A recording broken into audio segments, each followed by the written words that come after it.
Do protests increase the spread of the virus? Do protests increase the spread of the virus? I think I can make a general statement. Well, 500,000 protesters on June 6th alone. Yeah. I'm just asking that number of people. Does Yeah. it increase the spread of the virus? Crowding together, particularly when you're not wearing a mask, contributes to the spread of the virus. Should we limit the protesting? I'm not sure what you mean. How do we say limit the protesting? Should government limit the protesting? I don't think that's relevant to. Well, you just said if it increases the spread of the virus. I'm just asking, should we limit it? Well, I'm not in a position to determine what the government can do in a forceful way. Well, you make all kinds of recommendations. You make comments on dating, on baseball, on everything you can imagine. I'm just asking you. You just said that protests increase the spread. I'm just asking you, should we try to limit the protests? No, I think I would leave that to people who have more of a position to do that. I can tell you. Government stopping people from going to church, Dr. Fauci? Yeah. Last week in the Calvary Chapel case, 5 liberals on the Supreme Court said it was okay for Nevada to limit church services. Justice Gorsuch said it best. He said there's no world in which the Constitution permits Nevada to favor Caesar's Palace over Calvary Chapel. I'm just asking, is there a world where the Constitution says you can favor one First Amendment liberty, protesting, over another, practicing your faith? I'm not favoring anybody over anybody. I'm just making a statement that's a broad statement that avoid crowds of any type, no matter where you are, because that leads to the acquisition and transmission. And I don't judge one crowd versus another crowd. When you're in a crowd, particularly if you're not wearing a mask, that induces the spread. It's a simple question, Doctor. Should we limit the protests? Government is obviously limiting people going to church. And look, there's been no violence that I can see at church. I haven't seen people during a church service go out and harm police officers or burn buildings. But we know that, for 63 days, 9 weeks, it's been happening in Portland. Right. Yeah. Well, one night in Chicago, 49 officers were injured.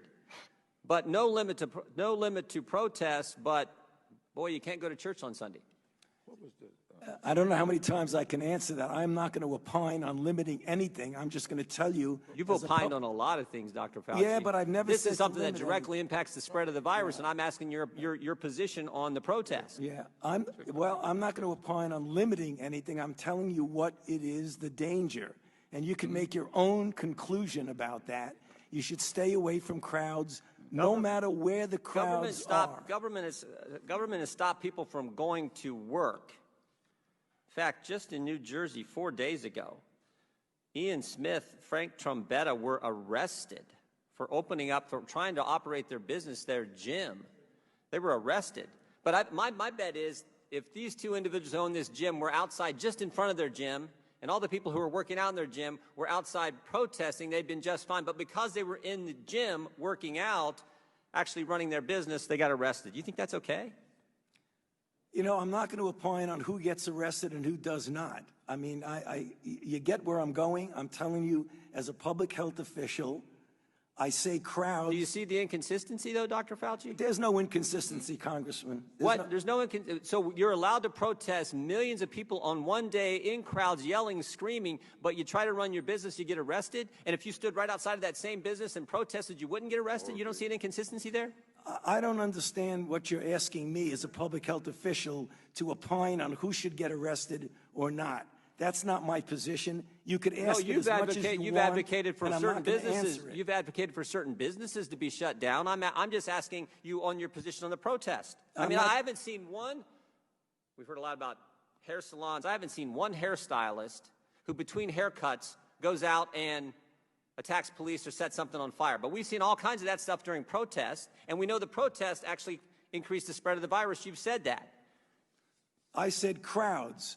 I didn't say specifically. I didn't say protests do anything. So the protests don't increase the spread of the virus? I didn't say that. You're putting words in my mouth. No, I just want an answer to the question. Do the protests increase the spread of the virus? I don't have any scientific evidence that anything. I can tell you that crowds are known, particularly when you don't have a mask, to increase the acquisition and transmission.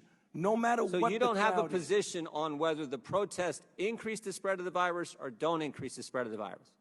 I'm saying that crowds, wherever the crowds are, can give you an increased probability that there's going to be acquisition and transmission. But do you understand Americans' concern Protesting, particularly according to the Democrats, is just fine, but you can't go to work, you can't go to school, you can't go to church.